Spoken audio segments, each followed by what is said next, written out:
2 ದಿನಗಳ ಹಿಂದೆ ನೇತ್ರಾವತಿ ಸೇತುವೆ ಬಳಿ ದ್ವಿಚಕ್ರ ವಾಹನ ಬಿಟ್ಟು ನಾಪತ್ತೆಯಾಗಿದ್ದ ಯುವಕನ ಮೃತದೇಹ ಇಂದು ಬೆಳಗ್ಗೆ ಕೋಟೆಪುರ ಬೆಂಗ್ರೆಯ ಅಳಿವೆ ಬಾಗಿಲಿನಲ್ಲಿ ಪತ್ತೆಯಾಗಿದೆ.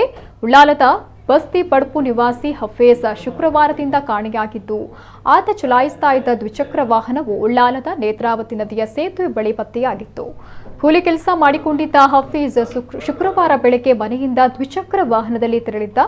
ರಾತ್ರಿಯಾದ್ರೂ ಮರಳಿ ಬಾರದ ಕಾರಣ ಮನೆ ಮಂದಿ ಹುಡುಕಾಟ ಆರಂಭಿಸಿದ್ರು. ಶನಿವಾರ ಬೆಳಗ್ಗೆ ನೇತ್ರಾವತಿ ಸೇತುವೆ ಬಳಿ ಹಫೀಜ್ನ ಮೊಬೈಲ್, ಚಪ್ಪಲಿ ಮತ್ತು ದ್ವಿಚಕ್ರ ವಾಹನ ಪತ್ತೆಯಾಗಿತ್ತು. ಉಳ್ಳಾಲ ಪೊಲೀಸರು, ಅಗ್ನಿಶಾಮಕ ದಳ ಮತ್ತು ಸ್ಥಳೀಯ ಮೀನುಗಾರರು ಹುಡುಕಾಟವನ್ನು ನಡೆಸಿದ್ರು. ಇದೀಗ ಇಂದು ಬೆಳಗ್ಗೆ ಆತನ ಮೃತದೇಹ ಪತ್ತೆಯಾಗಿದೆ.